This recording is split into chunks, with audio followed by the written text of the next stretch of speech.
দর্শক, ভূমিকম্পে রাজধানীর আরমানি টোলায় ধসে পড়েছে একটি 6তলা ভবন।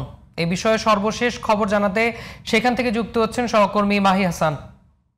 মাহি, সেখানে প্রাণহানির কোনো ঘটনা ঘটেছে কি? আশেপাশে আর কোনো ভবন কি ধসে পড়েছে? আপনার কাছে কি সর্বশেষ তথ্য আছে?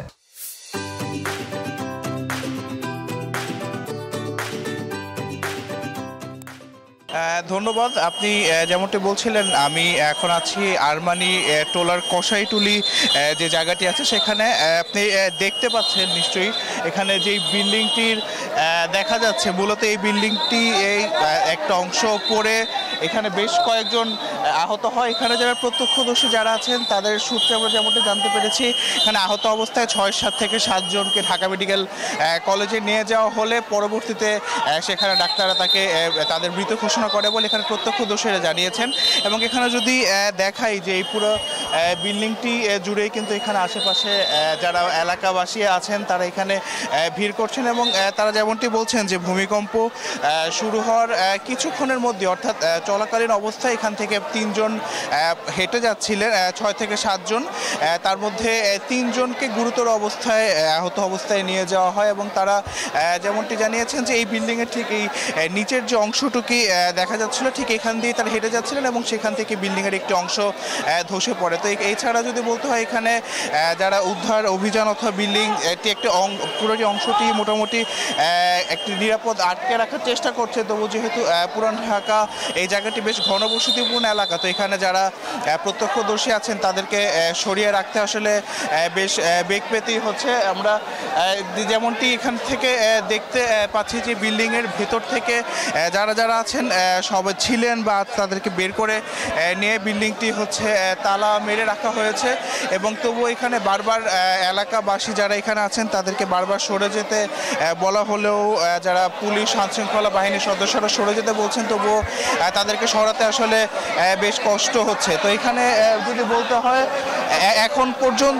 এখন পর্যন্ত প্রত্যক্ষদর্শীদের যে বর্ণনা, তারা যেটি বলছেন যে এখানে এই জায়গাটির সামনে যারা এখানে ছিলেন, আমরা যদি একটু কথা বলার চেষ্টা করি, এখানে যারা আছেন তাদের সাথে একটু কথা বলার চেষ্টা করি যে এখানে আসলে কি হয়েছে। আপনি ঘটনার সময় এখানে কি ছিলেন বা কি দেখেছেন একটু জানাবেন।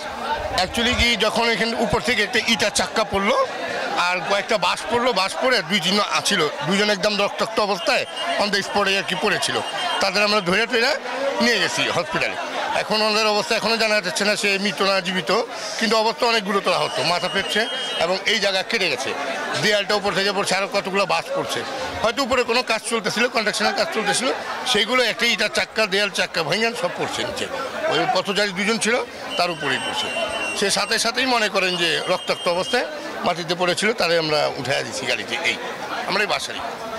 এখানে আসলে যারা ছিলেন তারা যেমনটি বলছিলেন যে রক্তাক্ত অবস্থায় যারা এখানে হেঁটে যাচ্ছিলেন তাদের এখান থেকে সরিয়ে তাদেরকে নিয়ে নিরাপদে নিয়ে যাওয়া হয়েছে।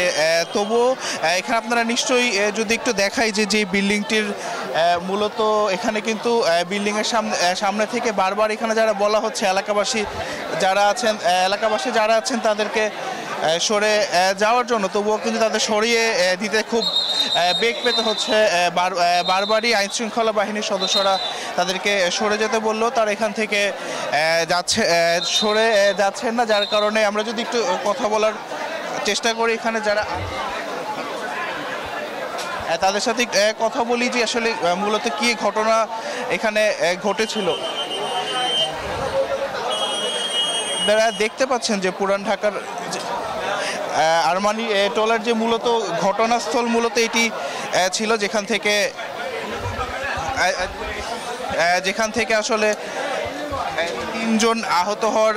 3 জন নিহত হওয়ার খবর যেখান থেকে জানা যাচ্ছে। আমরা যদি আপনি থাকা অবস্থায় এখানে কি দেখেছিলেন বা থাকা অবস্থায় মানুষজন দৌড়াদৌড়ি করতেছে, 2-3 জন হয়ে রয়েছে আহত হয়ে। এলাকাবাসী যারা ছিলেন তাদের যদি কথা বলি, এখানে থাকা অবস্থায় আসলে কি ঘটনা এখানে একটু একটু আরো 2-1 জনের সাথে যদি কথা বলার চেষ্টা করি, যেখানে কি দেখেছিলেন আপনি বা আহত কয়জন? না, আমি তো বাসায় ছিলাম, আমি ঘুমাইছিলাম, ওইটা দেখি পালং নড়তাছে। দেন ওখানে রাস্তায় তাকাইলাম, দেখি যে অনেক ভিড় হয়ে রয়েছে। দেন আমি তাড়াহুড়া করে কাপড় চেঞ্জ করে নামছি, নামার পর দেখি যে এই অবস্থা। পরে আইসা মানুষজনকে আটকেলাম, ভাই মানুষজন শুনি না ভাই, এখানে মানুষ আসা যাওয়া করতেছে না, কারো ক্ষতি হয়ে যেতে পারে, কিন্তু মানুষ এগুলো বুঝি না, আইসা ভিডিও করতেছে। ভাই তোরা মানুষ থামা, না থামায় না, ভিডিওই করতেছে। এখানে আসলে যারা এলাকাবাসী যারা ছিলেন তারা আসলে যেমনটি এখানে বলছেন যে এই বিল্ডিংয়ে মূলত কোনো একটি অংশে কনস্ট্রাকশন কাজ চলমান ছিল এবং কনস্ট্রাকশন কাজ চলমান থাকায় কনস্ট্রাকশনেরই কোনো একটি অংশ এখানে হয়তো পড়েছে এবং যার মাধ্যমেই এখানে আহত অবস্থায় বেশ কয়েকজনকে তারা পড়ে থাকতে দেখে এবং পরবর্তীতে তাদেরকে হাসপাতাল নিয়ে যাওয়া হয়। মূলত তারা যেটি বলছেন যে এখানে 5 থেকে 6 জনের মতো এই বিল্ডিংয়ের একটি কনস্ট্রাকশন থেকে পড়ে তারা আহত হন, পরবর্তীতে হাসপাতালে নিয়ে হয়েছে। তবে এখানে স্পট ডেথ এর কোনো খবর আসলে এখন পর্যন্ত পাওয়া যায়নি এবং তো এই ছিল এই আরমানি টোলা থেকে আমার কাছে সবশেষ।